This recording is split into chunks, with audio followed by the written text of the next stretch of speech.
My wife stood in the doorway of our bedroom, holding a suitcase I had never seen before.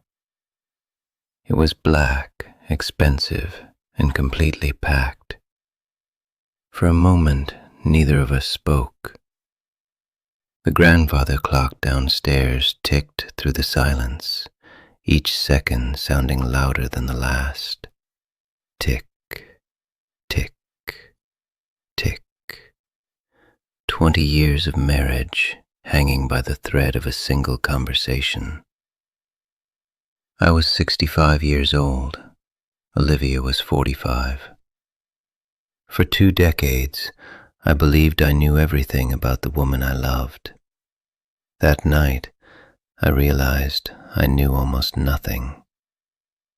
"You're leaving?" I finally asked. Olivia tightened her grip on the suitcase handle. Her eyes looked tired, not angry, not guilty, just tired. "Yes," the answer landed like a hammer. Outside, rain battered the windows of our lakefront estate. The wind howled across the water.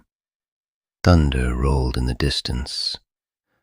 The entire world seemed to be falling apart at the exact same moment my marriage was doing the same. I slowly set my book on the nightstand. 20 years together. 20 years of building a life.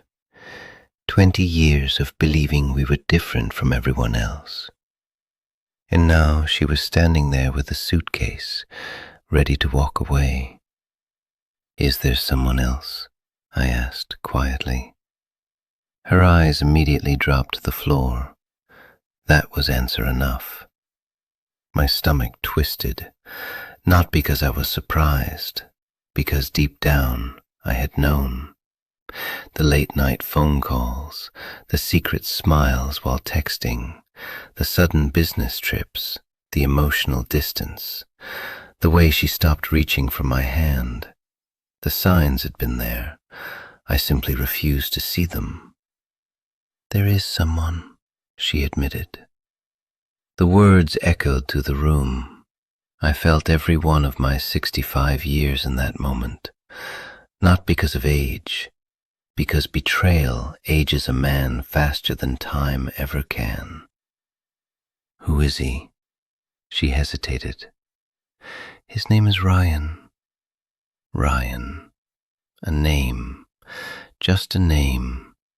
Yet somehow it felt like a weapon. I stood and walked toward the window.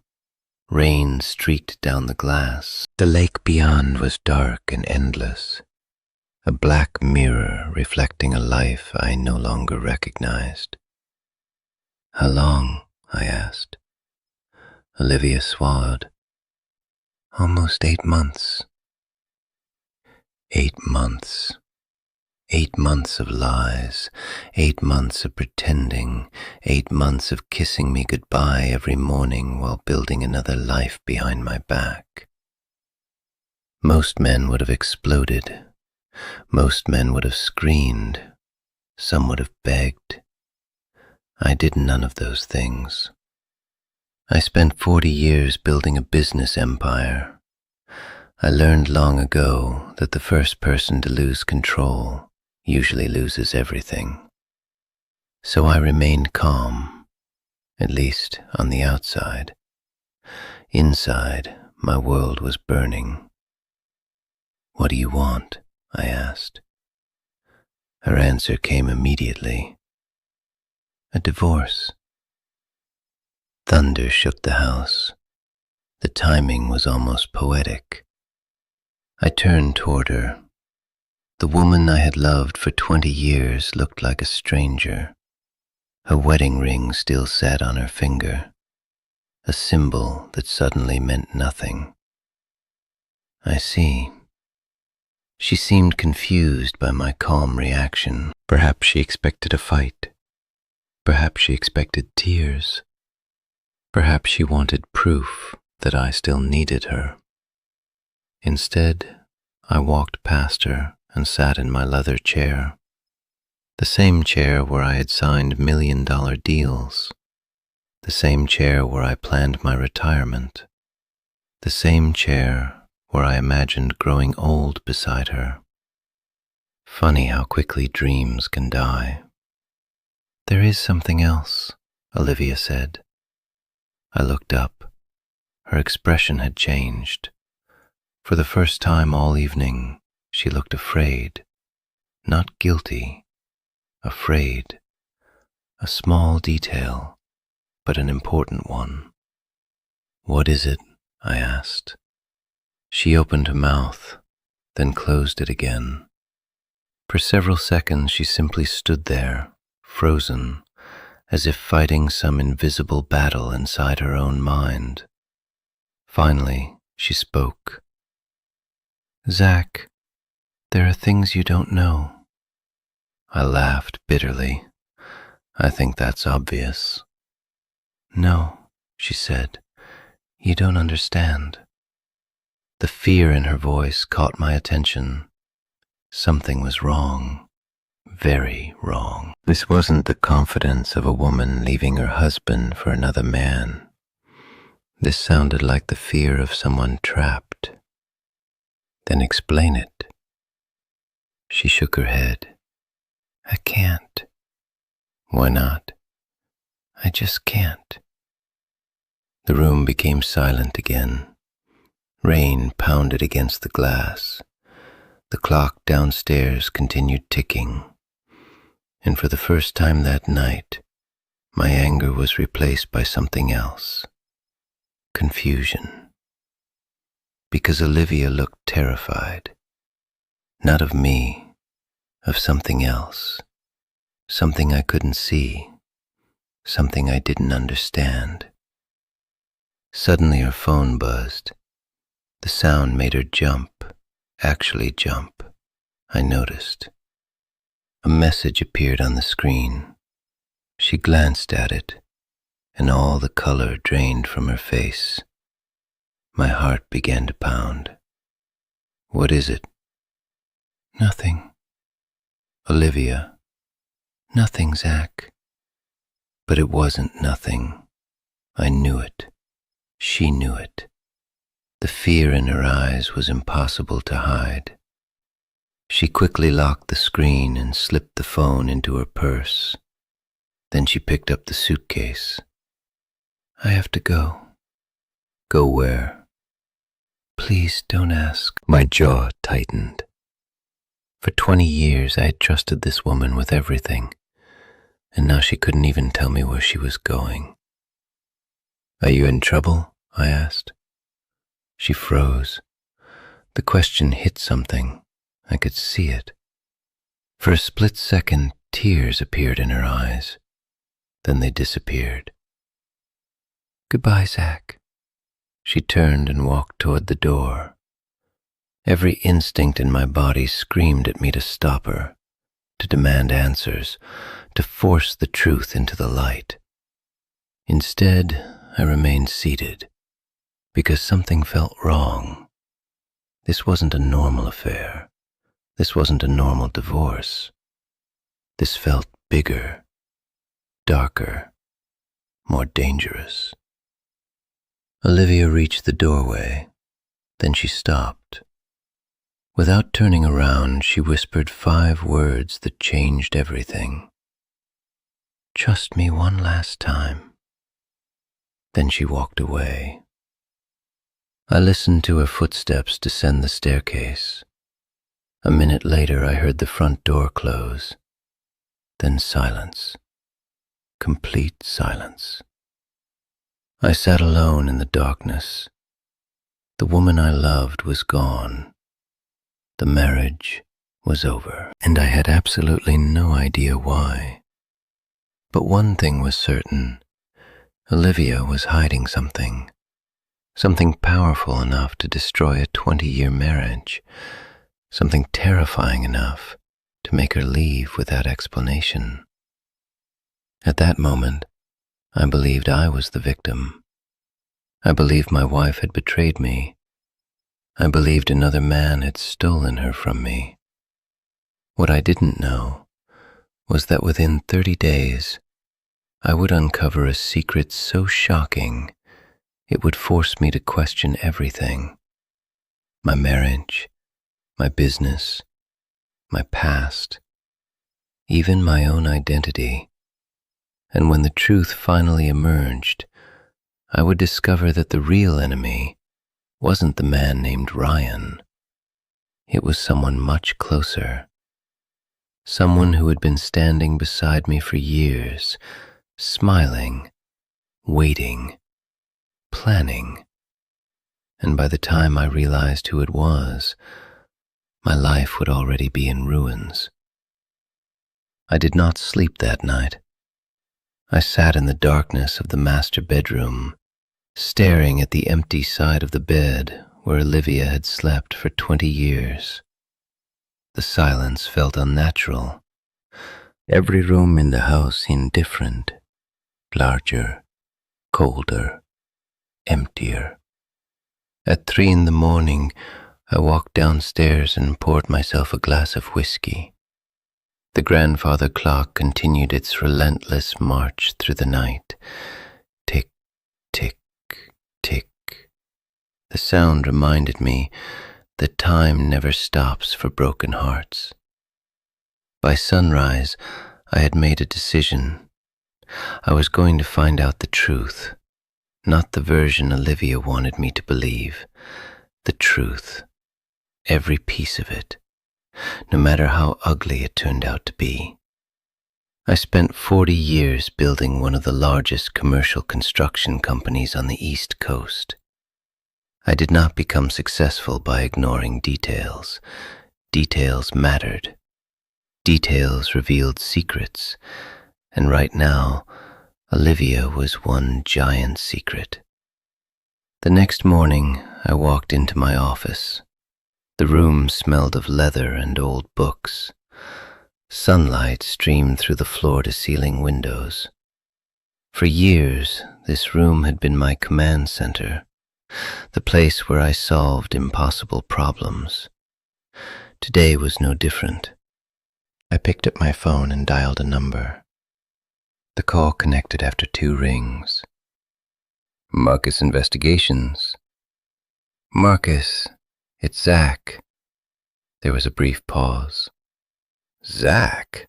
It's been years. Marcus Reed was a retired federal investigator. We had become friends after working together on a corporate fraud case 15 years earlier. If someone wanted answers, Marcus usually found them. I need a favor. His voice immediately became serious. What kind of favor? My wife left me. Another pause. Damn. I need you to find someone. Who? His name is Ryan. Within an hour, Marcus was on the case. I expected the investigation to take weeks. It took less than 3 days. And what he discovered made absolutely no sense. I was sitting in my office when Marcus arrived, carrying a thick folder. He dropped it onto my desk. The expression on his face concerned me immediately. What is it? I asked. Marcus sat down slowly. Before I tell you, I need you to promise me something. I don't make promises without information. Then listen carefully. His voice was unusually tense. I felt a knot form in my stomach. What did you find? Marcus opened the folder. Several photographs slid across my desk. I picked up the first one. It showed Olivia. The second showed Olivia again. The third showed Olivia entering a restaurant. The fourth showed Olivia speaking to a man. Ryan. I felt my jaw tighten. There he was, young, athletic, confident, everything a 65-year-old husband fears. So it was true. Marcus shook his head. No. I looked up. What? It gets strange. He pushed another photograph toward me. I stared at it, then stared again. because what I was seeing made no sense. The photograph showed Olivia and Ryan sitting together, but they weren't kissing, they weren't holding hands, they weren't acting like lovers. They looked terrified, both of them. I flipped through more photographs, meeting after meeting, conversation after conversation. The same expression every time: fear. "What's going on here?" I asked. Marcus leaned forward. "That's exactly the problem." "What do you mean?" "I followed them for 72 hours. And? They never behaved like a couple." I frowned. "Maybe they're careful." "No." Marcus shook his head. "You don't understand." He slid another document toward me. "Ryan is married." I blinked. "What?" "Married, 2 children, lives in Connecticut." I stared at him. Nothing about this was making sense. Olivia said she was leaving me for Ryan, yet Ryan was married. Neither of them behaved romantically, and both looked terrified whenever they met. "What aren't you telling me?" I asked. Marcus exhaled slowly. Then he handed me one final photograph. The moment I saw it, the blood drained from my face. Because standing beside Olivia and Ryan was someone I recognized immediately, someone I trusted, someone who had been part of my life for nearly a decade, someone I considered family, my business partner, Daniel Mercer. I stared at the photograph. My pulse hammered in my ears. Daniel stood between them. His expression was cold, controlled, dominant, almost as if he were giving orders. "What the hell is this?" Marcus looked uncomfortable. "I don't know yet." I continued staring at the image. Daniel had worked beside me for 9 years. We traveled together, negotiated deals together, celebrated victories together. He practically had access to every corner of my life, including my marriage, including Olivia, including my finances. My mind immediately rejected the possibility. No.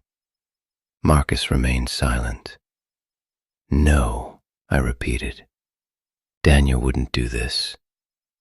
"Maybe. But people surprise us." The room suddenly felt smaller. The air felt heavier. I looked again at the photograph. Something about it bothered me. Then I noticed it. Olivia wasn't looking at Ryan. She wasn't looking at Daniel. She was looking directly at the ground, like someone who had lost hope, like someone trapped. My chest tightened. For the first time since she left, a terrifying possibility entered my mind. What if Olivia wasn't betraying me? What if Olivia was protecting me? I immediately pushed the thought away. It sounded ridiculous, impossible. Yet the evidence wasn't adding up. Nothing about this situation made sense. Nothing. Marcus closed the folder. "There's something else." I looked up. "What now?" "I ran a background check on Daniel." My stomach dropped. "What did you find?" Marcus hesitated. That alone scared me. In 20 years, I had never seen Marcus hesitate. "Daniel's history isn't clean." "Nobody's is." "No, Zack. I mean, really not clean." I felt cold. "Talk." Marcus leaned forward. 3 years ago, Daniel quietly purchased several shell companies. So, those companies have been moving money. My heartbeat accelerated. How much money? Marcus looked directly into my eyes. Approximately $42 million. The room went silent. 42 million, missing, moved, hidden, and somehow connected to Daniel. I stared at the city skyline beyond my office windows. For years, I believed the biggest threat to my life was losing Olivia. Now I was beginning to realize that losing Olivia might have been the warning. The real disaster was only beginning. And whatever secret Olivia was hiding, it was connected to Daniel. I could feel it. The pieces were finally starting to move, but I still couldn't see the full picture. Not yet. What I didn't know was that before the week ended, someone would break into my house, and they wouldn't be looking for money. They wouldn't be looking for jewelry. They would be looking for something far more dangerous. A document. A document hidden for 20 years. A document powerful enough to destroy Daniel and get someone killed. The break-in happened 4 nights later. I was asleep when the alarm system activated. A sharp electronic siren exploded through the house at exactly 2:17 in the morning. My eyes snapped open. Years of business negotiations had taught me to react quickly under pressure. Within seconds, I was out of bed. The security panel downstairs flashed red. Intruder detected. West entrance. For a brief moment, I thought it might be a false alarm. Then I heard glass shatter. Someone was inside my house. My pulse accelerated. I grabbed my phone and immediately called the police. As I waited, I watched the security cameras from the control panel in my office. A figure dressed entirely in black moved through the lower floor. Face covered, gloves, professional, deliberate. Not a random thief, not someone looking for electronics.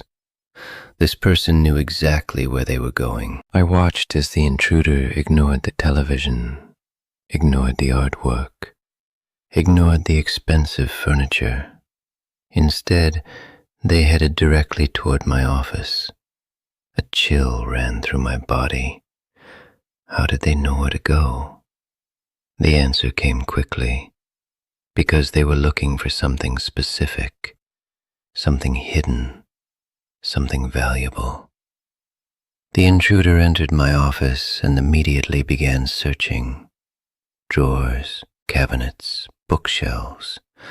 Every movement was precise, methodical, as if they already knew what they were hunting. 10 minutes later, police sirens echoed outside. The intruder fled through the rear entrance before officers could arrive. Gone, vanished into the darkness. But they left something behind, a clue, a mistake. And that mistake would change everything. The next morning, I met Marcus at the house. Together, we reviewed the security footage, frame by frame, minute by minute. Then Marcus suddenly paused the video. Stop. I looked at the screen. What? He zoomed in. The image sharpened. The intruder's sleeve had briefly pulled back while searching a drawer. Only for a second, but it was enough. A watch. A very specific watch. Marcus stared at it, then looked at me. You recognize that? I leaned closer. The moment I saw it, my stomach dropped, because I had purchased that watch myself 2 years earlier, a limited edition Swiss model. Only 100 existed in the world. I owned one, and I had given another as a gift. To Daniel. The room became silent. Marcus didn't need to say anything. Neither did I. We were thinking the same thing. Daniel. Either the intruder was Daniel, or someone very close to him. Neither possibility was good. Marcus shut off the video. You need to tell me everything. I already have. No. He shook his head. You haven't. What are you talking about? His eyes narrowed. What document were they looking for? I frowned. I don't know. Wrong. His voice was firm. You do know. I opened my mouth, then stopped because suddenly a memory surfaced. A conversation 20 years ago. A conversation I had not thought about in decades. My father's voice. A locked study. A sealed envelope. And a warning. A warning I never took seriously until now. Slowly I sat down. Marcus watched carefully. What is it? I stared out the window. My father left something for me. Marcus waited. What? I swallowed. A file. What kind of file? I don't know. Where is it?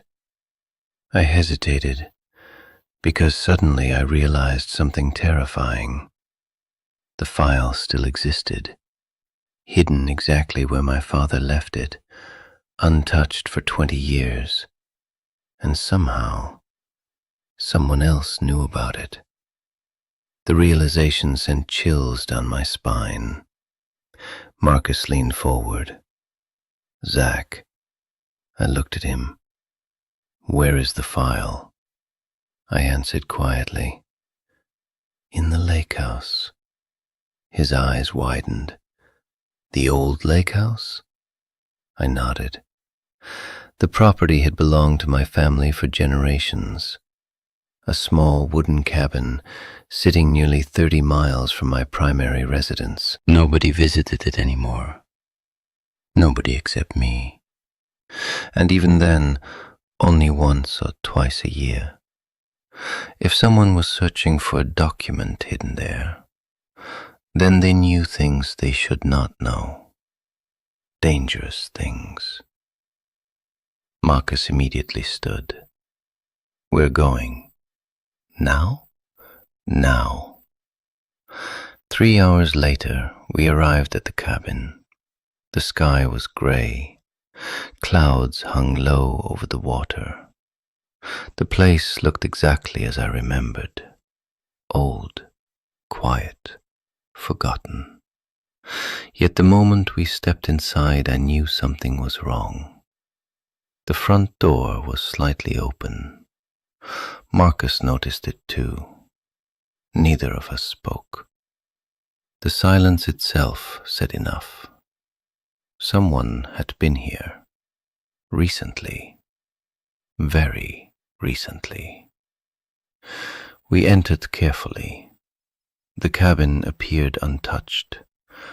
At first. Then I saw the dust. Or more accurately, the lack of dust. Several shelves had been disturbed. Drawers moved. Furniture shifted. Someone had searched this place, just like my office. They had come looking for the same thing, the file. My heartbeat thundered in my ears. I walked toward the stone fireplace. 20 years earlier, my father had hidden a metal lockbox behind a loose brick. A secret only 2 people knew, my father and me. At least that's what I thought. Slowly, I removed the brick. My hand reached inside. For a terrifying second, I felt nothing. Then my fingers touched metal. Relief flooded through me. The lockbox was still there, untouched. I carefully pulled it free. Marcus stepped closer. Neither of us spoke. I opened the box. Inside sat a thick envelope, yellowed with age. My father's handwriting stretched across the front. For Zack, open only if necessary. I stared at the envelope. 20 years. 20 years this thing had waited. 20 years hidden in darkness. And now people were breaking into homes trying to find it. Marcus looked at me. My hands trembled slightly, not from fear, from anticipation, because whatever was inside had already destroyed my peace, destroyed my marriage, and possibly placed both Olivia and me in danger. Slowly I broke the seal. Then I removed the contents: photographs, bank records, letters, legal documents, dozens of them. My eyes moved across the first page, then the second, then the third, each one more shocking than the last. I felt the color leave my face. Marcus immediately noticed. What? I couldn't answer. I simply handed in the document. He read the first paragraph, then froze, completely froze. Oh my God. The words barely escaped his mouth, because sitting inside that envelope was proof of something impossible, something my father had discovered 20 years earlier, something he spent the rest of his life hiding. A criminal conspiracy, one involving millions of dollars, corporate fraud, political corruption, and a single name that appeared over and over again throughout every document: Daniel Mercer. The same Daniel I had trusted for nearly a decade, the same Daniel connected to Olivia, the same Daniel connected to Ryan, the same Daniel whose watch appeared during the break-in. But that wasn't the worst part, not even close. Because buried near the bottom of the file was one final document, a document dated 18 months ago, long after my father died, long after these records should have ended.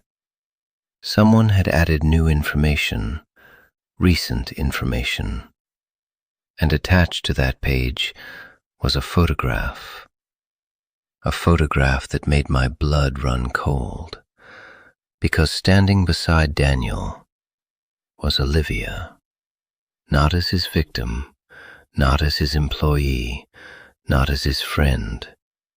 She was shaking his hand, smiling. And beneath the photograph, someone had written 6 words: "She knows everything, and she can prove it." At that exact moment, I realized something terrifying. Olivia had not left because she stopped loving me. Olivia had left because she knew something powerful enough to make her run, something dangerous enough to get her killed. And wherever she was now, she was completely alone. For the next 48 hours, I searched for Olivia. Every hotel, every property she owned, every friend she trusted. Nothing. It was as if she had vanished from the face of the earth. The more I searched, the more uneasy I became, because I could no longer ignore the possibility that Olivia was never running from me. She was running from Daniel. And if that was true, then every minute mattered. I was sitting in my office late on a Tuesday evening when my phone rang. Unknown number. I almost ignored it. Almost. Something told me not to. I answered. Hello? Silence. Then breathing, very faint, very nervous. My heart immediately accelerated. Olivia? Another pause. Then her voice. Zack. Relief hit me so hard I nearly stood up. Where are you? I can't tell you. Olivia, listen to me. Her voice trembled, not with fear, with exhaustion, like someone who hadn't slept in days. You're in danger. I laughed bitterly. I figured that out already. No, she interrupted. You don't understand. The same words she had spoken before leaving. You don't understand. I gripped the phone tighter. Then help me understand. More silence.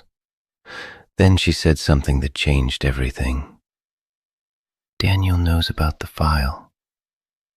I froze. Every muscle in my body tightened. How? I don't know. Olivia, he's been looking for it for years. Years. Not months, not weeks. Years. My mind raced. How do you know that?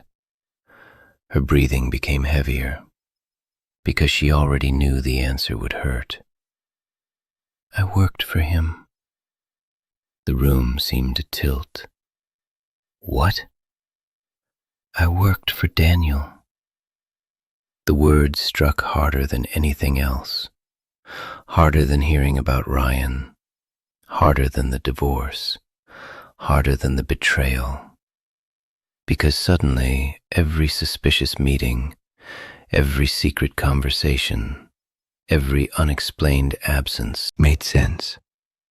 I closed my eyes. For a moment, I couldn't speak. You lied to me. Yes. How long? 3 years. 3 years. 3 years of deception. 3 years of secrets. 3 years of living beside someone I thought I knew. Pain surged through my chest, not because she worked for Daniel, because she hid it. Why? Her answer came immediately. To protect you. I almost laughed. Protect me? Yes. By lying to me? You don't know what he is. The fear in her voice was unmistakable. Real fear, the kind that cannot be faked. I leaned back in my chair. Outside, darkness covered the city. Storm clouds gathered over the skyline. Another storm approaching. Then tell me. Olivia hesitated. I could hear her struggling with the decision. Finally, she spoke. 3 years ago, I accidentally discovered financial records. I listened carefully. Records connected to Daniel. What kind of records? Money transfers. I exchanged a glance with Marcus, who was sitting across from me. He immediately grabbed a notebook. Keep talking, I said. I confronted him. That surprised me. Olivia had always been brave, sometimes too brave. What happened? He offered me money. I frowned. Money? To stay quiet. Now things were beginning to fit together. How much? Her answer shocked me. $5 million. Marcus looked up instantly. So did I. 5 million. To buy silence. Whatever Daniel was hiding had to be enormous. And you refused? Yes. For the first time since she left, I felt something unexpected. Pride. Despite everything, despite the lies, despite the secrets. Olivia refused. Daniel couldn't buy her. What happened next? The line became quiet. When she finally answered, her voice had become barely audible. He threatened you. My blood ran cold. What? He said if I exposed him, you would suffer first. The room became completely silent. I looked toward the window. The city lights blurred slightly, because suddenly I understood everything. The distance, the lies, the fear, the strange behavior, the late-night meetings, the fake relationship with Ryan, the divorce, the disappearance. None of it was what it appeared to be. Olivia wasn't trying to destroy me. She was trying to save me. And she had been carrying that burden alone for years. I felt sick, absolutely sick, because while she was fighting to protect me, I spent weeks believing she betrayed me. Then another realization hit, a darker one. Ryan, her breathing paused. What about him? Who is he? An investigator. I stared at the phone. An investigator. Not a lover, not an affair. An investigator. Everything I believed was a lie. Everything. Ryan had been helping her collect evidence against Daniel for years. The supposed affair, the secret meetings, the hidden conversations, all of it had been part of an operation to expose Daniel. I lowered my head. For the first time in decades, I felt completely lost. Then Olivia spoke again, and her next word sent a chill through my entire body. He's coming. What? Daniel. My pulse exploded. What do you mean? He knows I called you. How? He always knows. Fear filled her voice, raw, genuine, terrifying. Then I heard something, a sound in the background, a door slamming. Olivia gasped. Olivia?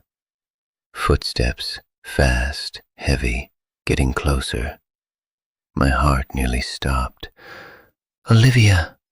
Her voice became frantic. He found me. The words punched the air from my lungs. He found me, Zack. I stood immediately. Marcus was already on his feet. Where are you? No answer, only footsteps. Then a crash, something breaking, a scream, Olivia's scream. The line filled with noise, voices, movement, chaos. Then suddenly, silence. The call disconnected. I stared at the phone. The screen went dark. For several seconds, nobody moved, nobody spoke. Then Marcus broke the silence. Track the call. I was already doing it. My hands moved faster than they had in years. Within minutes, we had a location. A small motel, nearly 80 miles outside the city. My heart pounded like a drum, because I knew one thing. If Daniel reached Olivia first, she might not survive the night. Marcus grabbed his jacket. We leave now. I nodded. No hesitation, no discussion, no debate. For 20 years, Olivia had protected me from a monster I never saw. Now it was my turn. The rain began falling as we rushed toward the parking garage. Thunder shook the sky. Lightning flashed overhead. And somewhere out there, in the darkness, Olivia was fighting for her life. What I didn't know was that by sunrise, 2 people would be dead. One would be Daniel's most trusted ally. The other would change everything I thought I knew about my marriage. The drive to the motel felt endless. Rain hammered against the windshield. The highway stretched through darkness like a black ribbon disappearing into the storm. Marcus sat beside me, studying the GPS. Neither of us spoke much. There was nothing left to say. Every minute mattered. Every second felt expensive. I kept hearing Olivia's scream replaying in my mind, over and over again, like a broken recording. The fear in her voice, the panic, the certainty that Daniel had found her. For the first time in years, I felt completely helpless. No amount of money could solve this. No business deal could fix it. No lawyer could negotiate it away. This was personal, and personal battles are always the most dangerous. We reached the motel just before dawn. The building looked abandoned. Old paint peeled from the walls. Several windows were boarded shut. A flickering neon sign struggled to stay alive. The entire place felt wrong. Marcus immediately noticed fresh tire tracks near the rear parking lot. "Someone left recently." I nodded, my stomach twisted. Police vehicles already surrounded part of the property. Red and blue lights flashed through the rain. My heart sank. We parked, then ran toward the crowd. An officer stopped us. "Sir, you can't. My wife is here." The officer hesitated, then glanced toward another detective. After a brief conversation, they allowed us through. The moment I stepped behind the motel, everything changed. A black SUV sat smashed against a concrete barrier. The driver's side door hung open. Glass covered the pavement. Blood stained the ground. And 2 bodies had already been covered. For a moment, I couldn't breathe. I simply stared, frozen, terrified. One of those bodies could be Olivia. The detective approached. "You Zack Harrison?" I nodded. He studied me carefully. "Your wife isn't dead." Relief hit me so hard my knees nearly gave out. I closed my eyes. Thank God, thank God. "Where is she?" "We don't know." My relief vanished. "What do you mean?" The detective pointed toward the SUV. "There was a confrontation." I listened carefully. 3 individuals. My pulse quickened. 1 female, Olivia. 2 males, Daniel, and probably Ryan.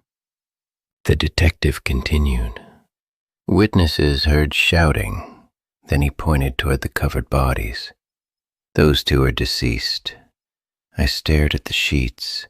Rain continued falling, washing blood into the pavement. "Who are they?" The detective looked uncomfortable. "We've identified one." My heart pounded. "Who?" He lifted the corner of the sheet. I immediately recognized the face. But it wasn't Daniel. It wasn't Ryan. It was someone else. Someone I had trusted for years. My chief financial officer, Andrew Collins. I felt the world tilt beneath me. Andrew? Of all people, Andrew? The man had worked beside me for 15 years. He attended Christmas dinners, anniversary parties, company retreats. I trusted him completely. The detective lowered the sheet. "You know him?" "Yes." My voice barely worked. "Very well." Marcus looked equally shocked. Neither of us understood. Why was Andrew here? How was he connected? The detective answered the question before either of us could ask. "We found records in his vehicle." My stomach tightened. "What kind of records?" The detective handed me a folder. I opened it. The first page nearly stopped my heart. Company accounts, hidden transfers, offshore holdings, secret transactions, and every signature belonged to Andrew, not Daniel. Andrew. Page after page, year after year, millions disappearing, then tens of millions, then hundreds of millions. My hands began shaking. The betrayal felt unreal. Daniel wasn't acting alone, not even close. Andrew had been helping in the entire time, for years, maybe longer.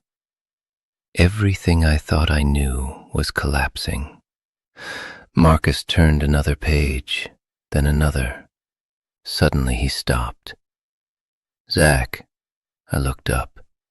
His face had gone pale. What? He handed me the document. At first, I didn't understand what I was seeing. Then I saw the number, and my blood turned cold. $380 million. Missing. Hidden. Moved through shell companies. Stolen over nearly a decade. 380 million. I stared at the page, unable to process it. The amount was almost beyond comprehension, and somehow nobody noticed. Nobody except Olivia. A lump formed in my throat, because suddenly I realized something painful. While I was busy building my empire, Olivia had been protecting it, alone, without help, without recognition, without even being able to tell me why. The detective interrupted my thoughts. There's more.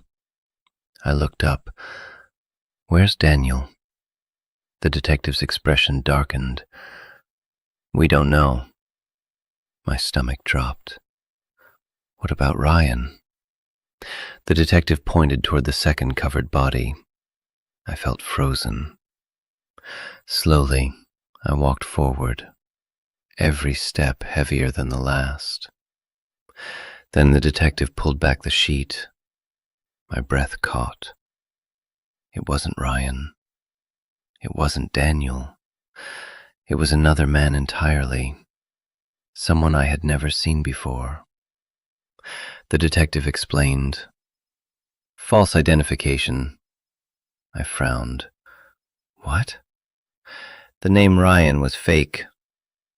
My mind struggled to keep up. What was his real name? The detective looked at his notes, then answered, Ryan wasn't his name. I waited. He was Special Agent Michael Turner. I stared at him. A federal agent, an actual federal agent, not Olivia's lover, not her boyfriend, not her secret romance, a federal investigator. Everything had been a lie, not Olivia's lies, Daniel's lies, the entire affair story, the rumors, the evidence, the suspicions. Someone had carefully created them. Someone wanted me to believe Olivia betrayed me, and for weeks I believed it. The guilt hit me harder than anything else. Then the detective's radio crackled. A voice came through, urgent, excited. The detective immediately grabbed the microphone. What? Static, then an answer.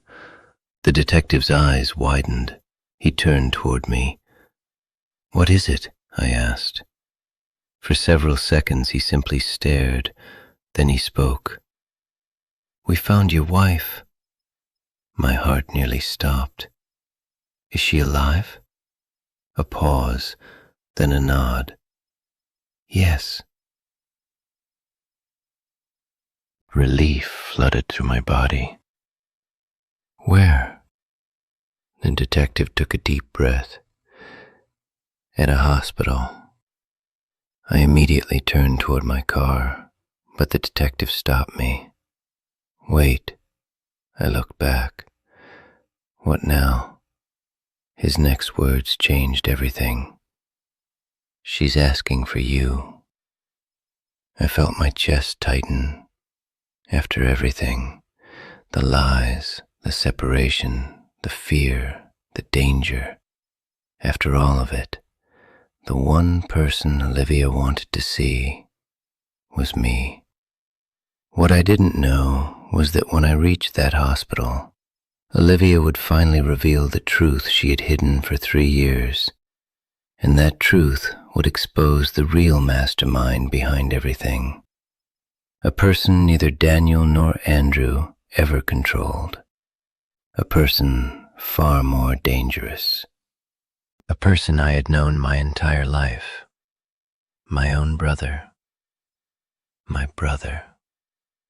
For several seconds, I simply stared at the detective, certain I had misheard him, certain there had been some kind of mistake. My brother? The words barely escaped my mouth. The detective nodded. We'll discuss it later. No, I shook my head. No, you're going to explain it right now. Because there was only one brother. Only one person who could possibly fit that description. Ethan Harrison, 70 years old, former attorney, respected businessman, community leader, the man who practically helped raise me after our father died, the man I trusted more than anyone. The idea was absurd, impossible. Yet over the past few weeks I had learned something important. The truth doesn't care what seems impossible. The truth exists whether you're ready for it or not. Marcus placed a hand on my shoulder. Let's see Olivia first. I nodded slowly, because he was right. Nothing mattered more than Olivia. Not Daniel, not Andrew, not the missing money, not even my brother. Olivia came first. For 20 years she had stood beside me, and now she was lying in a hospital bed because of secrets she tried to keep from me. An hour later I entered her room. The sight nearly broke me. Olivia looked exhausted. Bruises marked one side of her face, a bandage wrapped around her shoulder. Dark circles sat beneath her eyes. She looked as though she hadn't slept in weeks, maybe months. Yet the moment she saw me, tears filled her eyes. Not dramatic tears, not movie tears, the quiet kind, the painful kind, the kind that appear when someone has been carrying too much for too long. For a moment neither of us spoke. 20 years together, and somehow words suddenly felt inadequate. Finally I walked toward the bed. Olivia looked down, ashamed. I never wanted this. Her voice cracked. The sound hurt more than I expected. I sat beside her. For a few seconds, I simply looked at her. Really looked at her. Not as the woman I thought betrayed me. Not as the woman who left.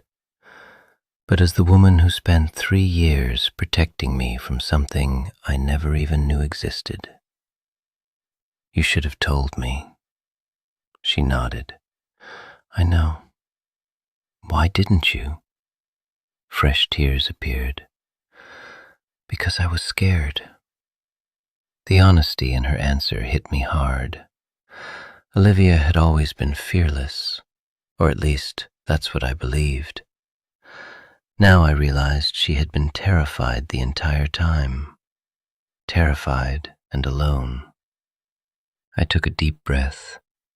Start from the beginning. She closed her eyes, as if revisiting the memories physically hurt. Then she began. 3 years ago, I found a discrepancy. I listened carefully. A payment. A payment. She nodded. 1 transfer became 2. That sounded insignificant, until she continued. The amount was $12 million. I sat back. 12 million. Not insignificant. Not even close. I thought it was an accounting error. She laughed bitterly. The biggest accounting error in history. I almost smiled. Almost. Then her expression darkened. So I investigated. I already knew where the story was going, but hearing it from her made everything feel different, more personal, more painful. I discovered Daniel, she paused, and Andrew. I nodded. That much we already knew. Then Olivia looked directly at me. And Ethan. The room went silent. My brother. Even hearing the name felt wrong, like hearing someone accuse gravity of being fake, impossible, yet somehow real.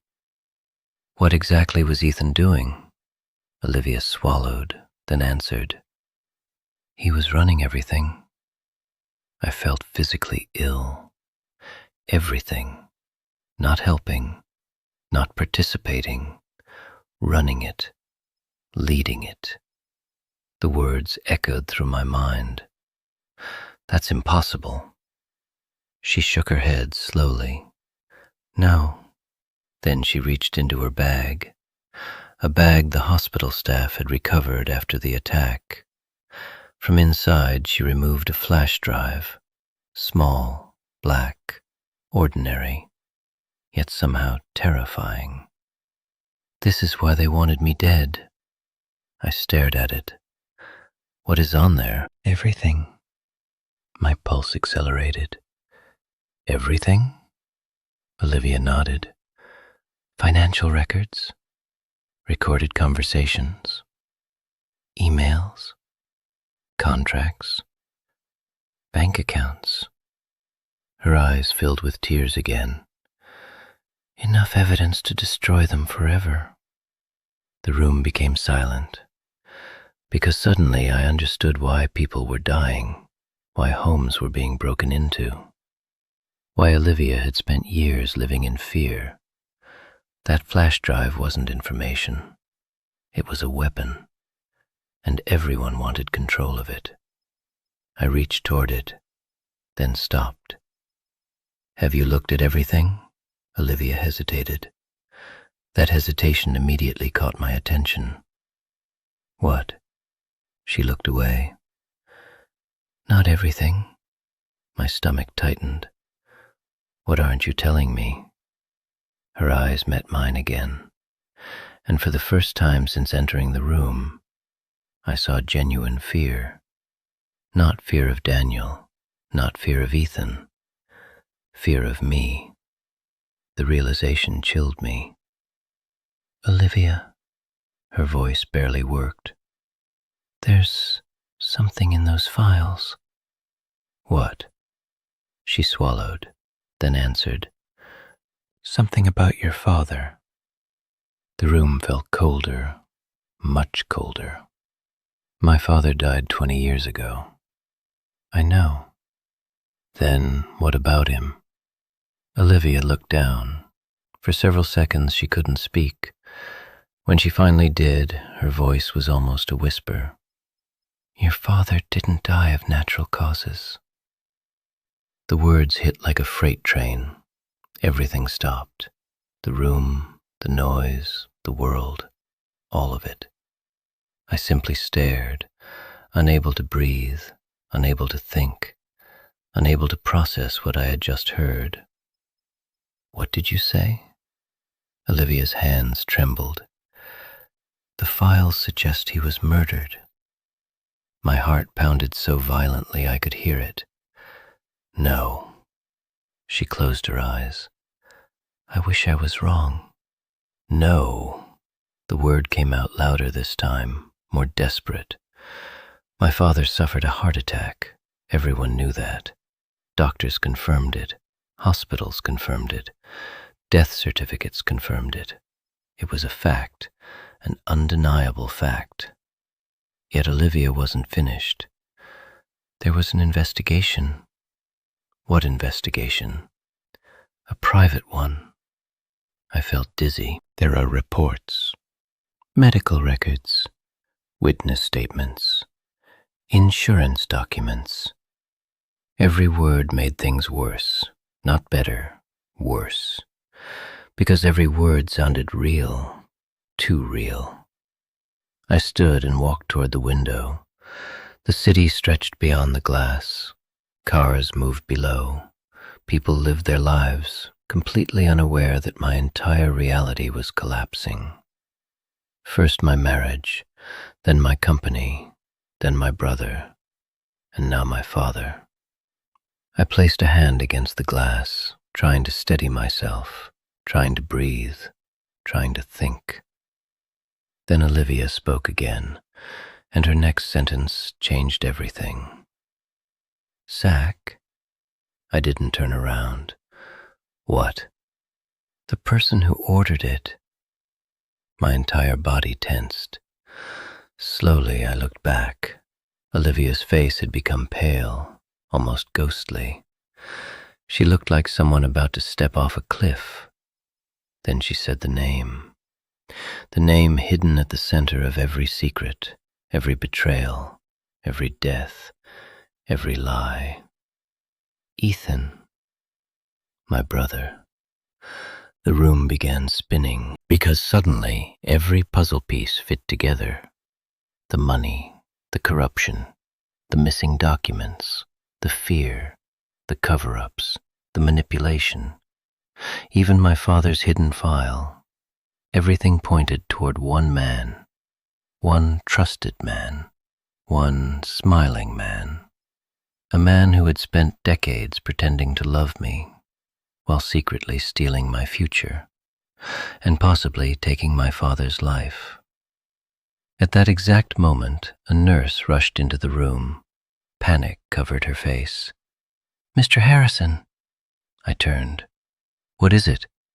Her expression said everything before she spoke. "We have a problem." My stomach dropped. What happened? The nurse looked terrified. "Your brother is here."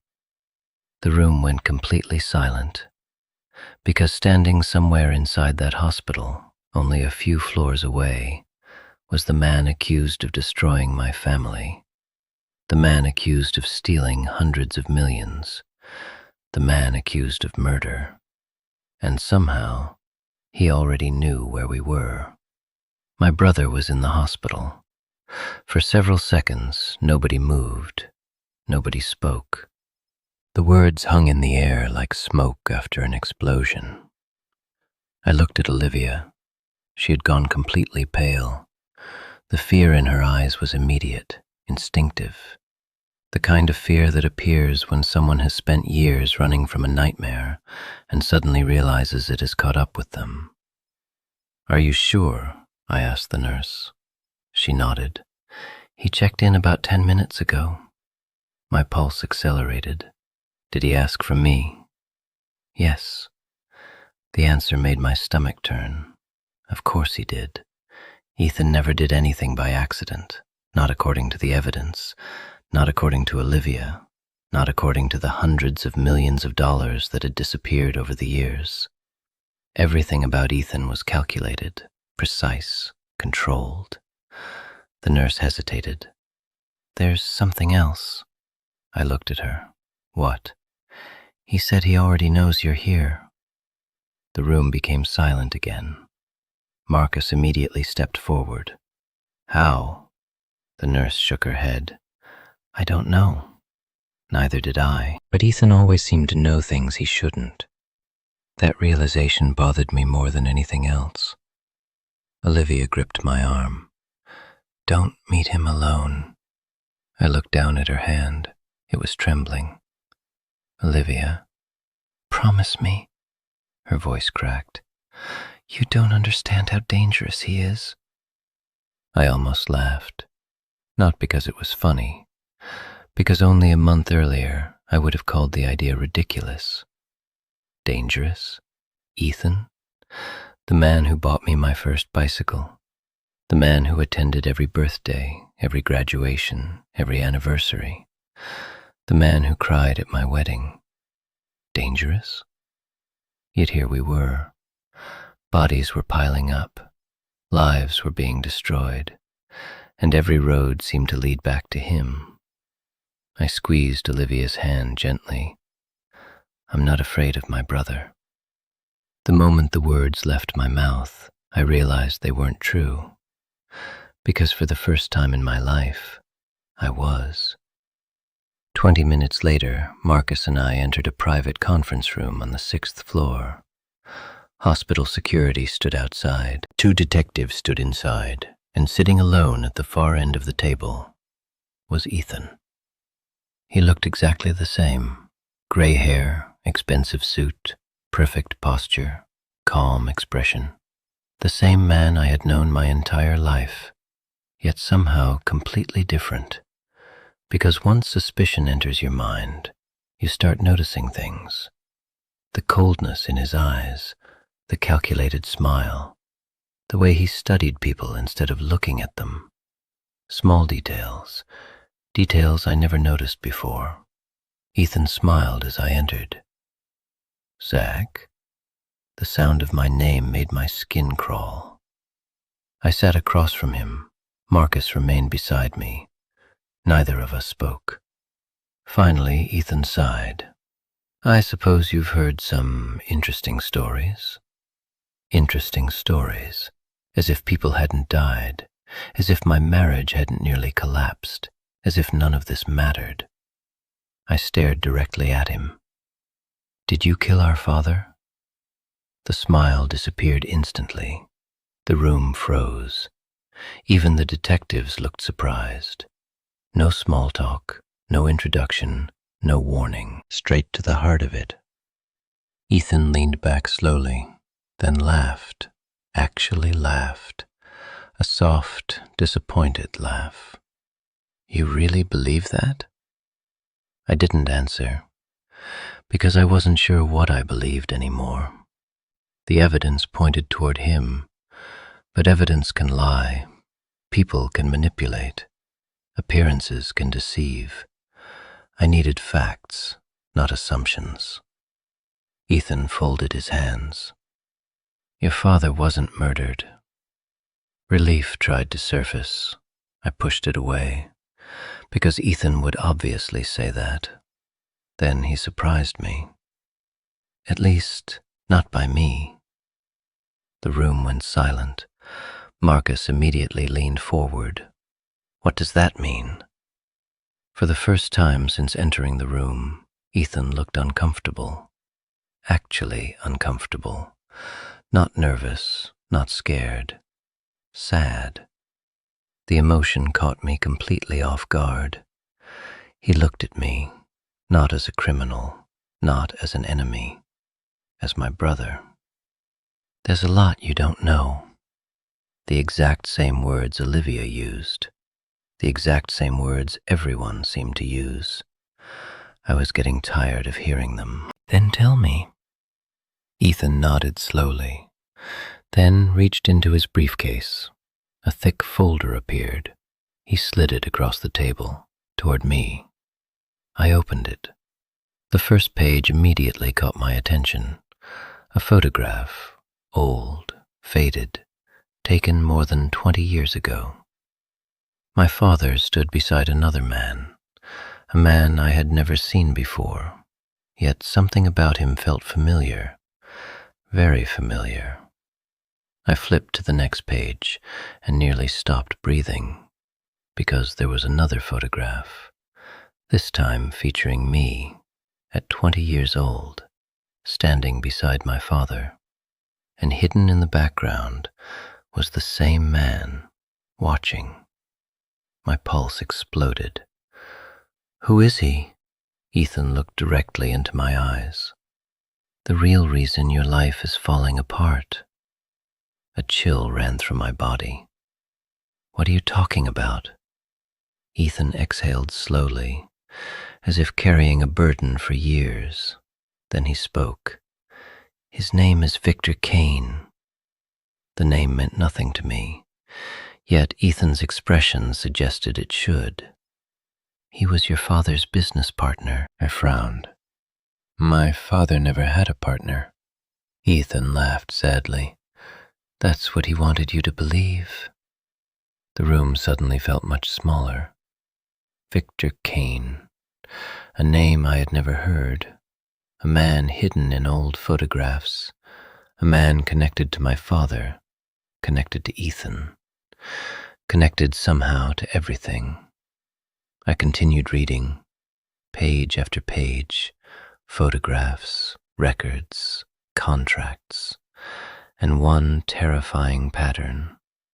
Victor Kane appeared everywhere, near my father, near Ethan, near old business deals, near financial transfers, like a ghost haunting every chapter of our family's history.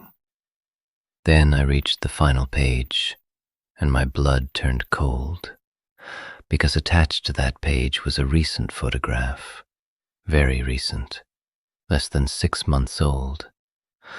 The image showed Daniel, Andrew, and Victor Kane together, meeting, talking, planning, alive, active, connected.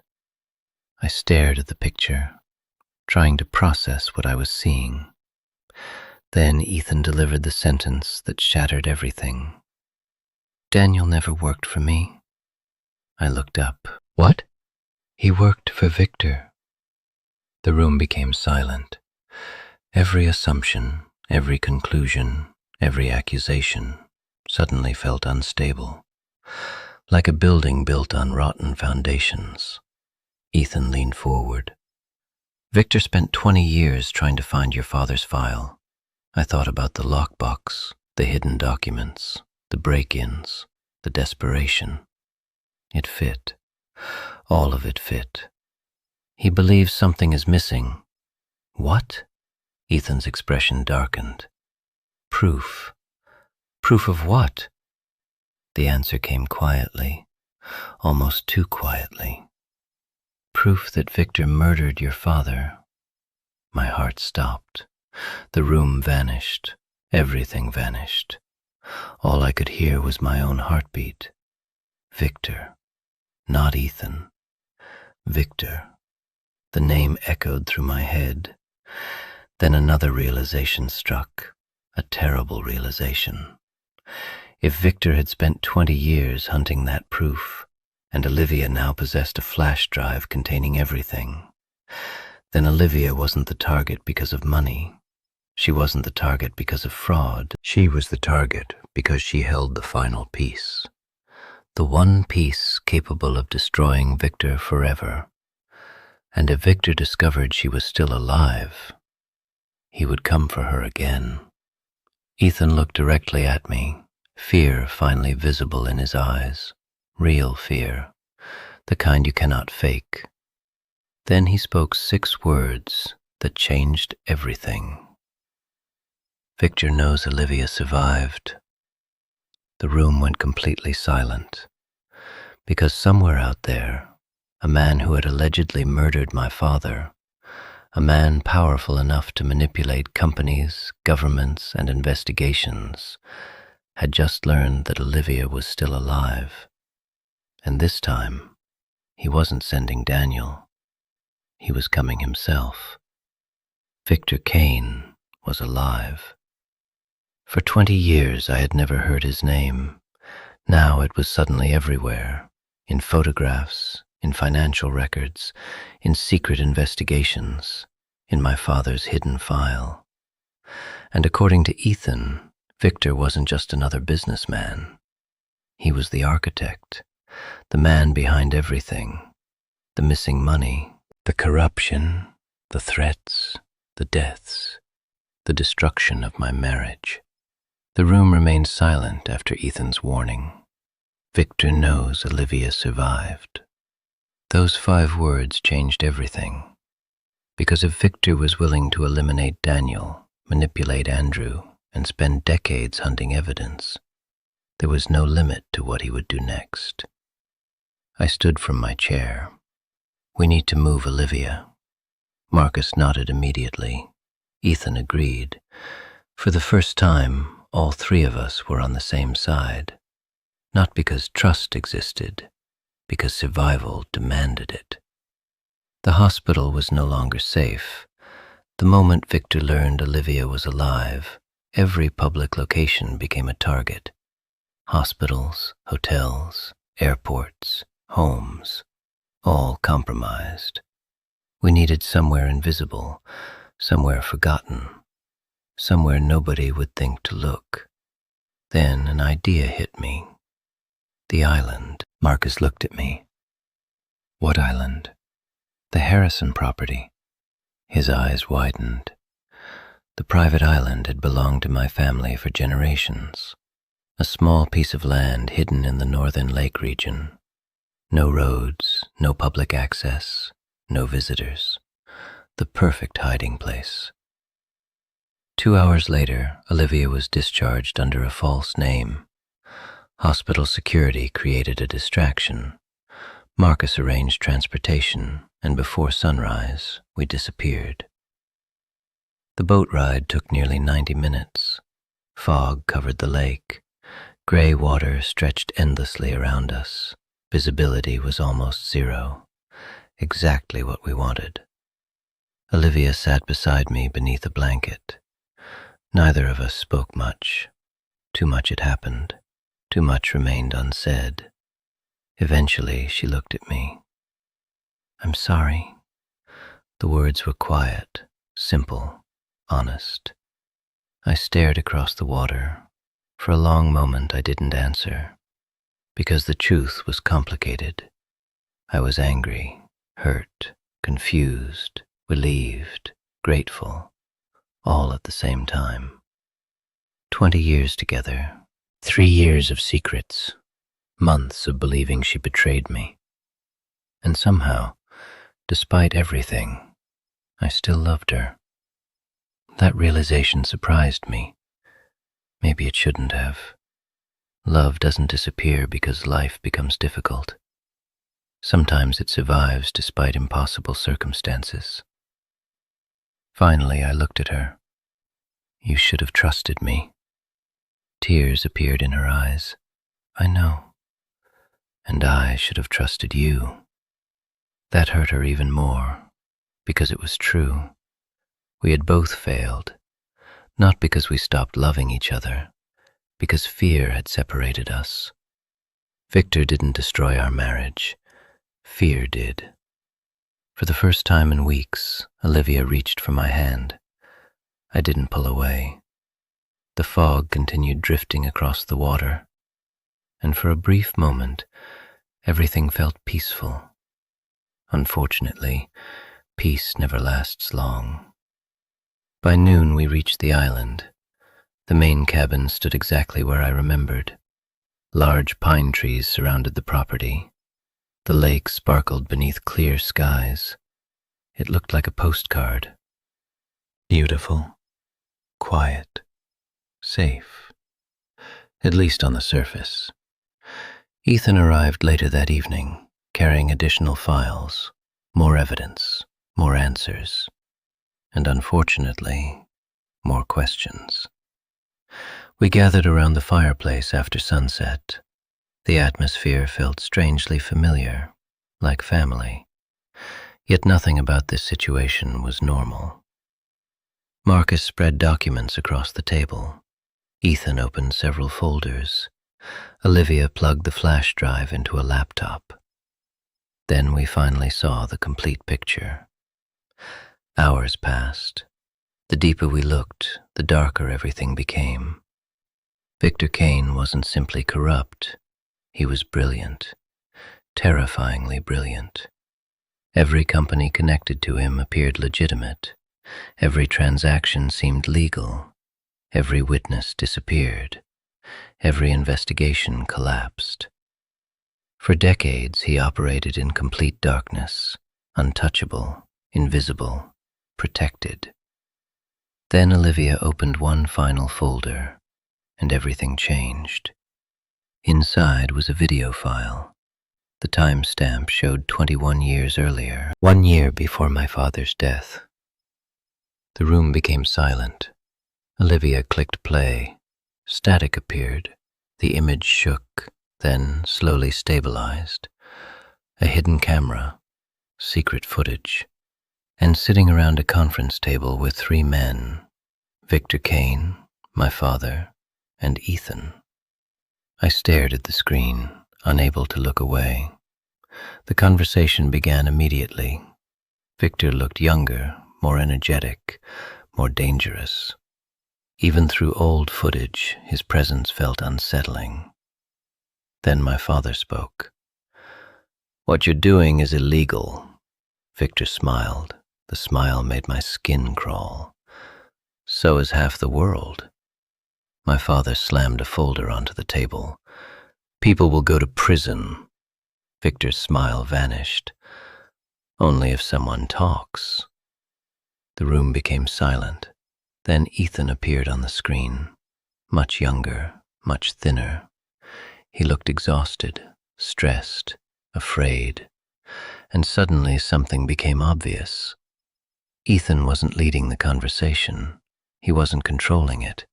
He looked trapped, just like Olivia once looked trapped. The realization hit me hard.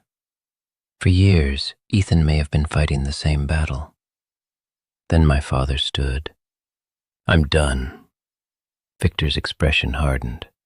"No." "Yes." My father grabbed the documents. Victor rose from his chair. The atmosphere immediately became dangerous. Even through old footage, I could feel it. My father pointed directly at Victor. "If anything happens to me, everything gets released." The room went completely silent. Then Victor laughed, slowly, softly, like a man hearing a joke. "I admire your confidence." My father didn't respond. He walked toward the door, then stopped, turned around, and delivered words that sent chills through my body. "The truth always survives." The footage ended. Black screen. Silence. Nobody spoke. Nobody moved, because we had all realized the same thing. My father knew. He knew everything. He knew Victor was dangerous. He knew his life was at risk. And somehow, a year later, he died. Marcus finally broke the silence. "That wasn't a heart attack." Nobody disagreed. Then Olivia opened another file. This one was recent. Very recent. Only 6 days old. A security photograph. My stomach dropped instantly, because I recognized the location. The hospital. The same hospital where Olivia recovered, and standing near the entrance was Victor Kane, watching, waiting, smiling. He had been there, close enough to touch, close enough to strike, close enough to kill. The room suddenly felt colder, because Victor wasn't chasing us anymore. Victor was hunting us, and, judging by the photograph, he was enjoying it. Then Ethan noticed something, a detail everyone else missed. He zoomed into the image, further, closer, then stopped. My pulse accelerated. "What is it?" Ethan stared at the screen. His face lost all color. For several seconds he couldn't speak. When he finally did, his voice barely worked. "We're too late." Fear surged through me. "What are you talking about?" Ethan pointed toward a reflection visible in the hospital glass. A reflection showing another person standing beside Victor. A person hidden in plain sight. A person none of us expected. A person we trusted. A person currently sitting on this island. The room went silent, because reflected beside Victor Kane was Marcus. And suddenly every secret, every investigation, every clue, every step we had taken made horrifying sense. Marcus. For several seconds nobody spoke, nobody breathed, nobody moved. The cabin seemed frozen in time. I stared at the reflection in the photograph, again and again and again, hoping my eyes were deceiving me. They weren't. Standing beside Victor Kane was Marcus, the same Marcus who helped investigate Daniel, the same Marcus who helped find Olivia, the same Marcus who sat across from me every day for weeks, my closest ally, or so I thought. Slowly, I turned toward him. Marcus didn't look surprised. That frightened me more than anything, because innocent people usually react. They deny, they argue, they defend themselves. Marcus did none of those things.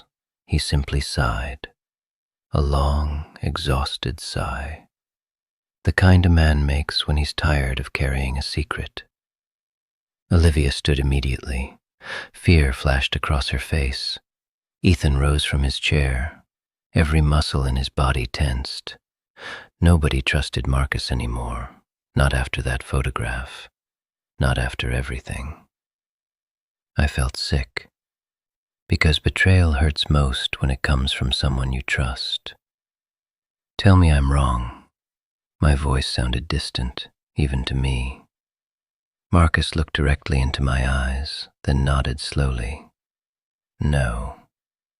The room exploded. Olivia stepped backward. Ethan cursed under his breath. I simply stared, unable to process what I had just heard. No? Marcus lowered his head. No. A strange calm settled over me, the kind of calm that comes right before a storm. How long? Marcus answered immediately. 21 years. The number hit like a bullet.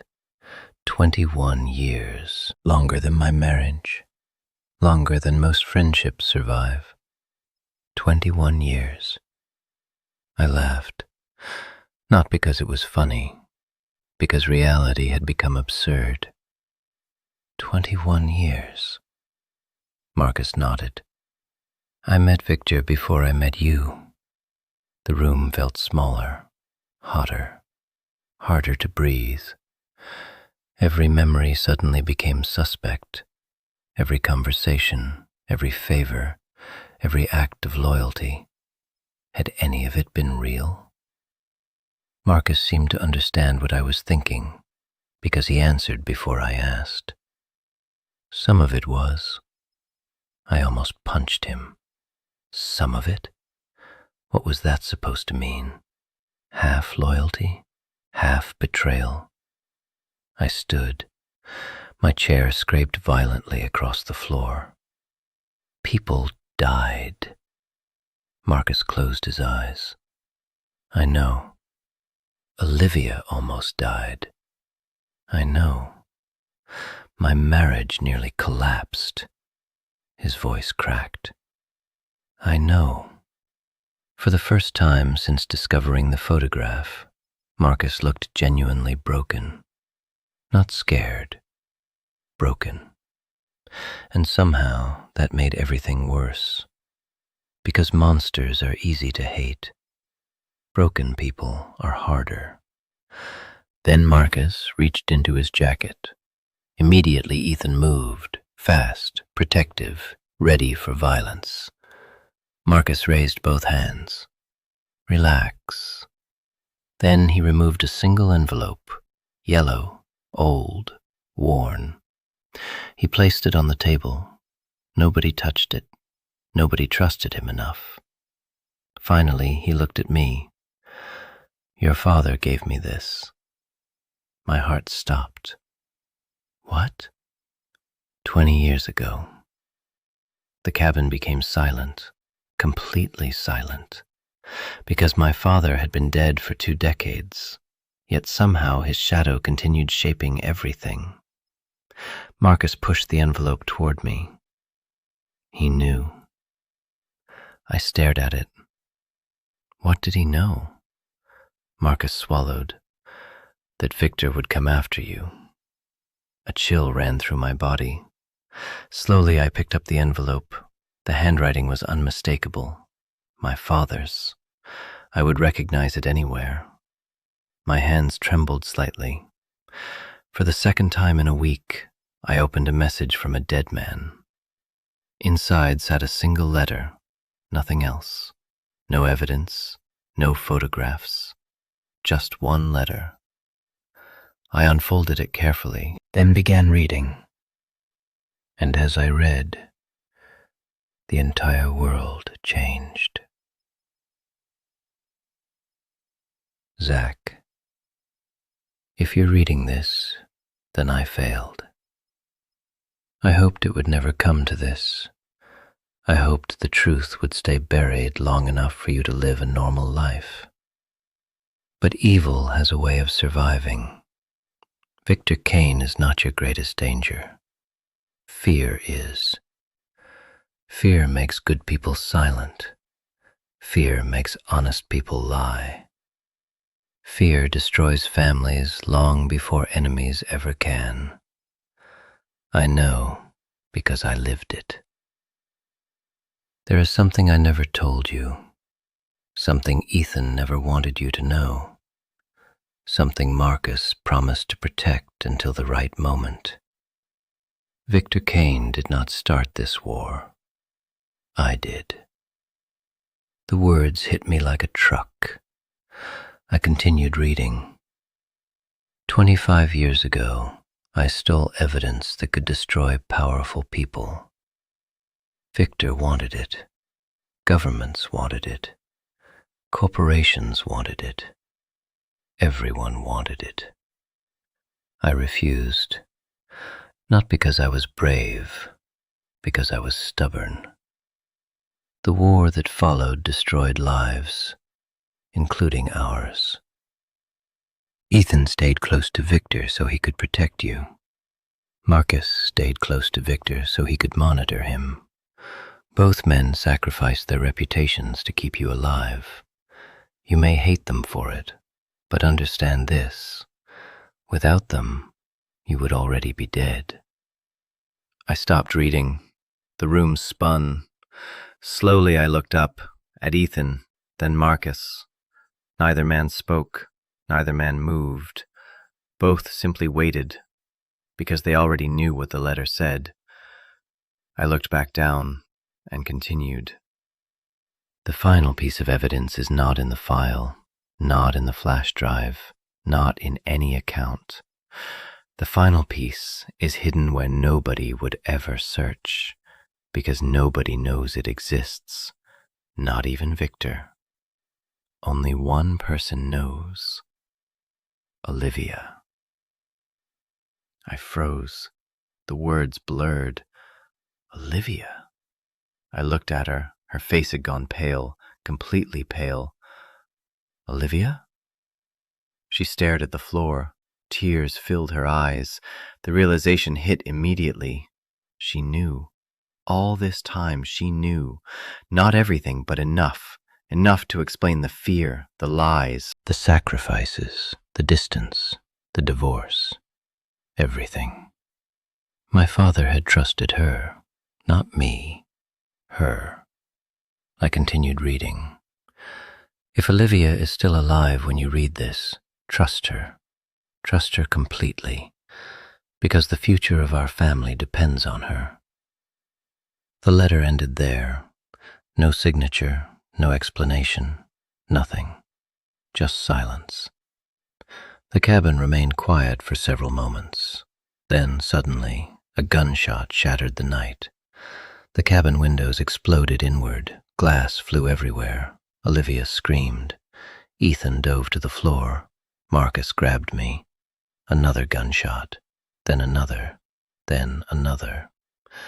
Chaos erupted instantly. The attack had begun. Victor found us.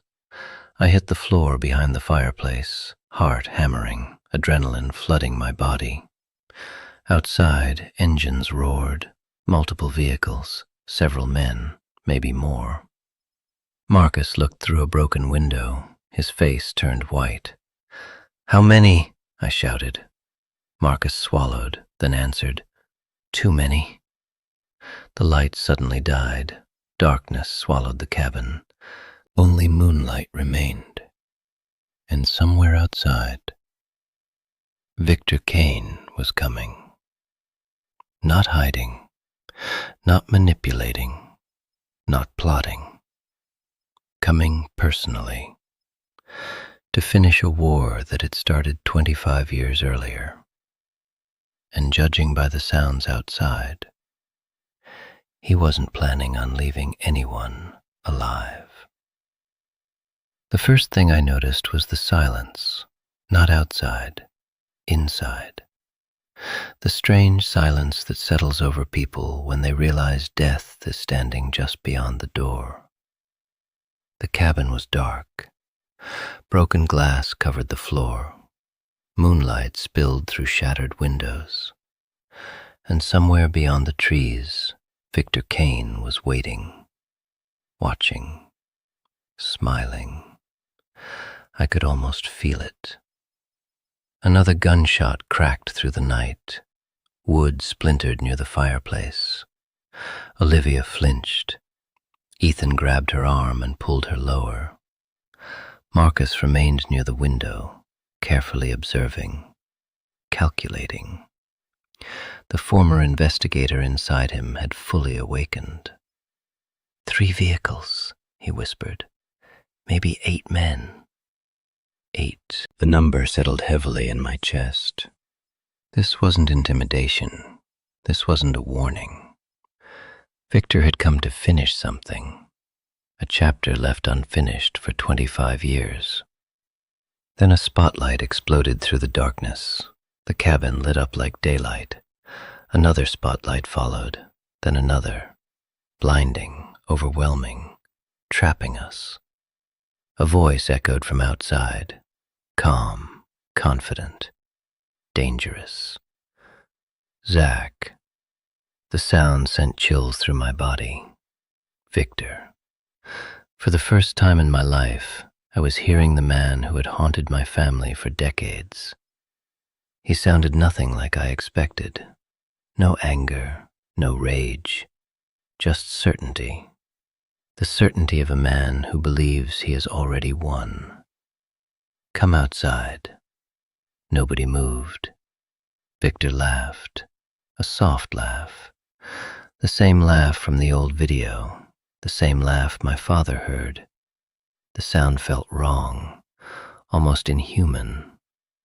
Then Victor spoke again. You're running out of options. Marcus glanced toward me. We need time. I nodded. Time was the only thing we didn't have. Victor continued. I know Olivia is with you. Olivia's face lost color. I know Ethan is there. Ethan clenched his jaw. And Marcus. Silence. Complete silence. Victor knew everything, every person, every location, every move. The realization was terrifying. Someone had talked, or Victor was simply that good. Neither possibility helped us. Then Olivia suddenly stood. What are you doing? I whispered. She ignored me. Slowly she walked toward the broken window. Moonlight illuminated her face. Fear remained, but something stronger had appeared. Resolve. 20 years earlier, I fell in love with Olivia because she never backed down from difficult situations. Apparently, some things never changed. Victor! Her voice echoed into the darkness. Everything outside became still. Then Victor answered. Olivia. The way he said her name disturbed me, like an old enemy, like a chess opponent, like someone he respected and feared. What do you want? Olivia asked. Victor laughed again. I think you know. The flash drive, the evidence, the final secret. Everything pointed toward one thing. Then Olivia surprised everyone, including Victor. No. The word cut through the night. Firm, certain, powerful. No? Victor sounded amused. Olivia nodded. No. For several seconds, neither spoke. Then Victor sighed, a disappointed sigh, like a teacher correcting a student. Your loyalty is admirable. Olivia didn't respond. Victor continued, but misplaced. Then his voice hardened for the first time. If you don't come outside. The pause felt endless. Then he finished. Everyone dies. My stomach tightened. The threat wasn't dramatic. It wasn't emotional. It was factual. The kind of statement a man makes when he fully intends to carry it out. Then Ethan stood. Enough! His voice shocked everyone, including me, because for the first time all night, Ethan looked angry, not afraid, angry. He stepped toward the broken window, toward the darkness, toward Victor, and shouted, "You ruined enough lives!" Silence answered him. Then Victor laughed, louder this time. That's rich coming from you. Ethan didn't back down. Leave them out of this. Victor's response came immediately. They were never out of it. The words hit hard, because they were true. None of us had ever been out of it. Not really. We were simply unaware. Victor and my father started this war decades ago. The consequences spread through generations, through marriages, through friendships, through entire lives. Then Victor spoke directly to me. Zack. I felt my pulse quicken. What? The darkness remained silent for several seconds. Then, your father would be disappointed. The words hit harder than any bullet, because Victor knew exactly where to strike. Family. Always family. What do you mean? Victor's answer came quietly, almost gently. You're asking the wrong questions. I frowned. What questions should I be asking? Then Victor said something none of us expected. Ask Olivia. The cabin became silent. I looked at Olivia. She froze, completely froze. The reaction lasted less than a second, but it was enough. Victor saw it too. His laugh returned. There it was, confirmation. Something still remained hidden. Something even I didn't know. Something Olivia had never revealed. Victor continued. Ask her what your father gave her. My heart stopped. Slowly I turned toward Olivia. She looked devastated, caught, cornered, exposed. Olivia? Tears appeared instantly, and suddenly I knew Victor was telling the truth, at least part of it. There was another secret, a bigger one. Olivia closed her eyes. The guilt on her face answered everything. She had been carrying it for years, alone. Then another gunshot shattered the moment. Glass exploded. Everyone dropped. Chaos returned instantly. Victor was done talking. The negotiation was over. The attack began. Bullets ripped through walls. Wood shattered. The cabin shook.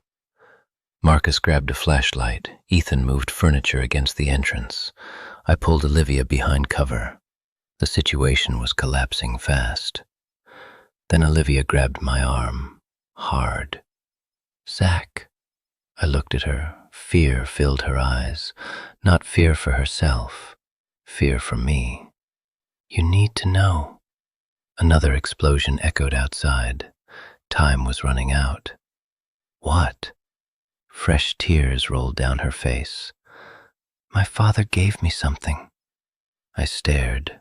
Your father, not my father, her father. Then I realized what she meant. My father, years ago, before he died. The wording barely mattered. The truth did. What did he give you? Her hands trembled. Then she reached beneath her shirt and removed a chain, a silver chain, one I had seen hundreds of times, maybe thousands, yet never questioned. Hanging from it was a small key, tiny, ordinary, forgettable. My stomach dropped, because suddenly I understood. The final piece, the hidden secret, the thing Victor spent 25 years searching for, the thing my father trusted Olivia to protect. Wasn't a document, wasn't a flash drive, wasn't evidence. It was a key.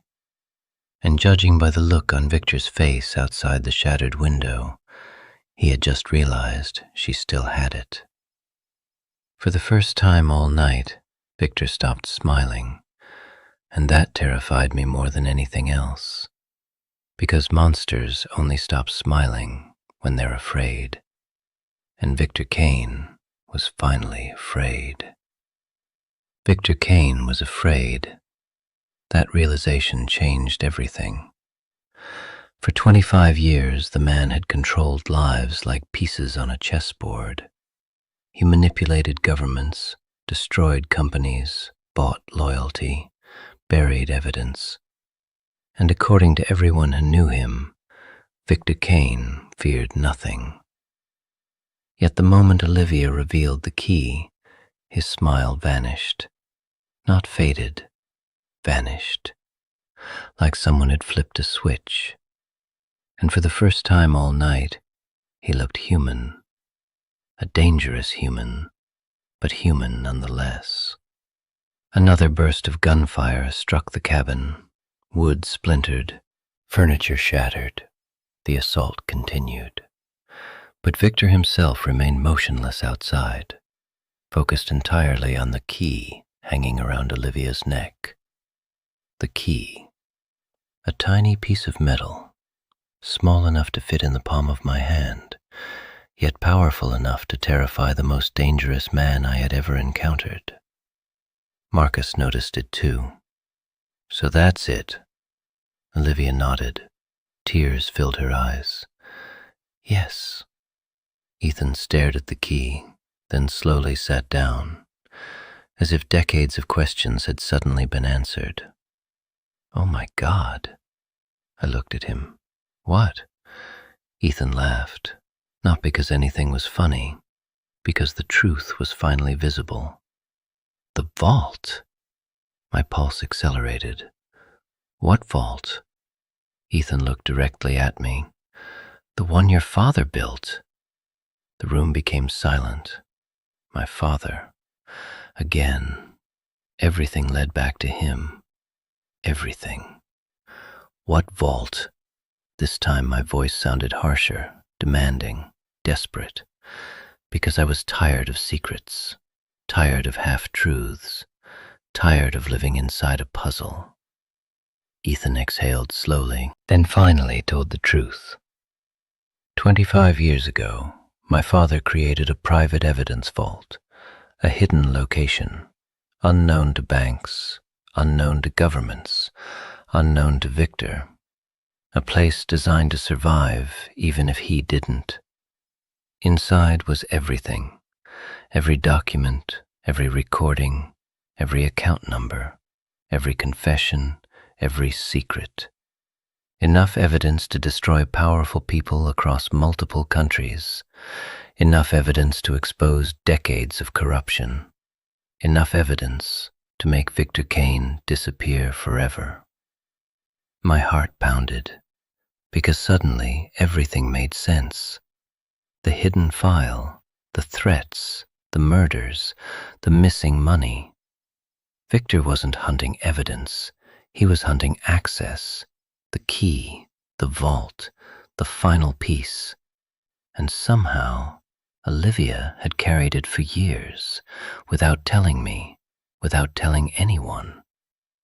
The realization hurt, yet I understood, because if Victor learned she possessed it, He would never stop hunting her.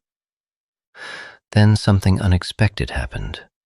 Victor stepped into the light, not hiding anymore, not using intermediaries, not sending others, himself.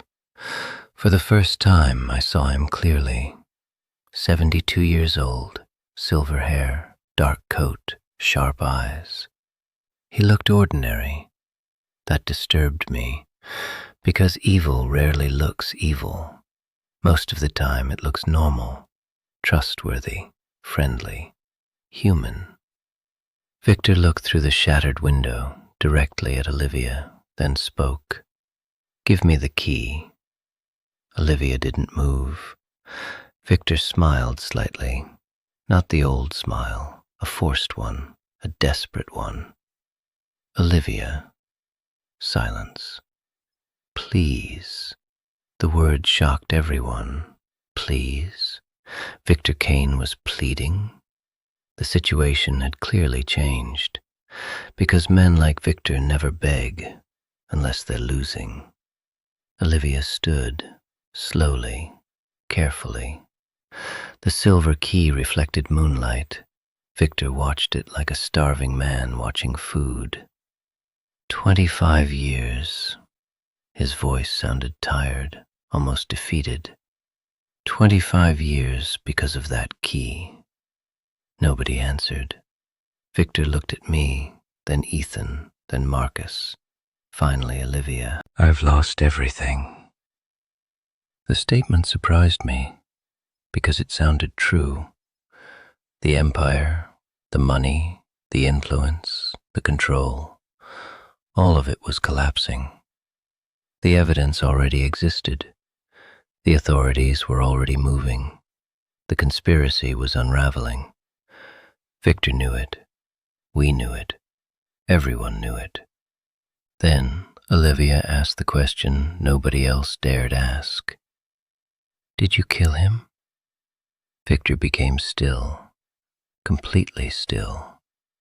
The silence lasted several seconds. Then he answered, "Yes."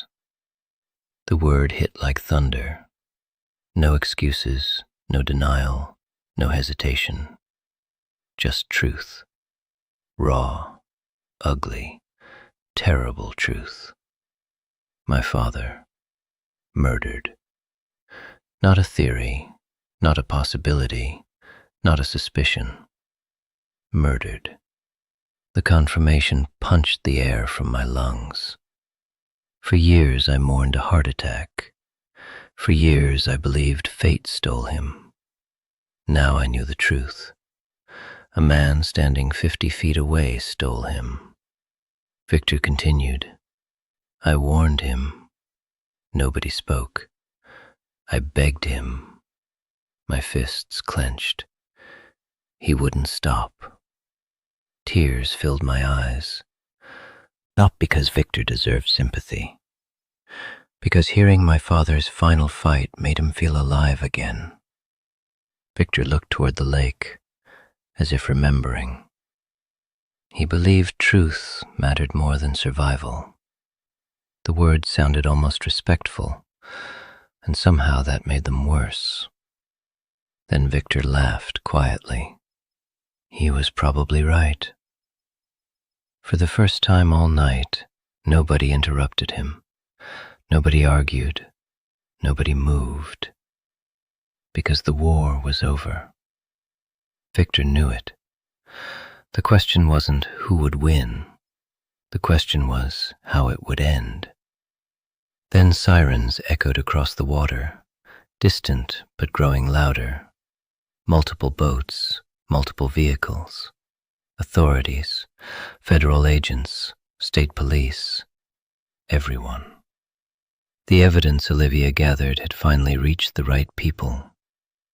Victor heard the sirens. So did we. Slowly he closed his eyes. A man listening to the sound of his empire dying. Then he opened them again and looked directly at Olivia. For a moment, nobody spoke. The entire world seemed to pause. Then Victor nodded. A small nod, almost respectful. You won. Olivia stared at him. The woman he hunted for years, the woman he threatened, the woman he tried to destroy, the woman who refused to surrender. Victor smiled sadly, then stepped backward toward the darkness, toward the trees, toward the lake. And for the first time, he looked old, not powerful, not terrifying. Old, broken, finished. Federal boats appeared through the fog. Lights flooded the shoreline. Commands echoed across the water. Agents moved quickly, weapons drawn. The operation was over. Victor glanced toward the approaching authorities, then back toward us. One final look, one final moment. Then he said something I will never forget. The truth survives. My father's words, the exact words from the video. Victor smiled, a genuine smile this time. Then he turned and walked into the darkness. Moments later, a single gunshot echoed across the lake. Then silence. Complete silence. Nobody moved. Nobody needed to. We all knew what had happened. The war was over. Finally. After 25 years, it was over.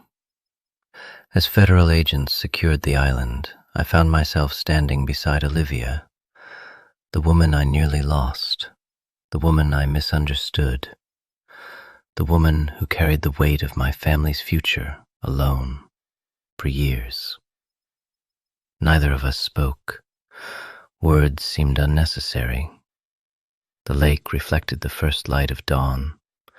The darkness was fading, slowly, steadily, like a nightmare losing its grip. Then Olivia looked at me. Tears filled her eyes. I never stopped loving you. The words hit harder than any revelation, harder than the money, harder than the conspiracies, harder than the betrayal. Because despite everything, that was the truth that mattered most. I took her hand, the same hand I should have held through all of it, the same hand I almost let go forever. And for the first time in a very long time, I smiled. Not because life was perfect, not because the pain disappeared, not because the past could be changed, but because the future still existed. And for the first time in years, we would face it together. The sun rose over the lake. Warm light spread across the water. The storm had finally passed. And somehow, after all the lies, all the fear, all the loss, all the secrets, love survived, just like the truth. If this story kept you hooked until the very end, make sure to hit that like button and support the channel.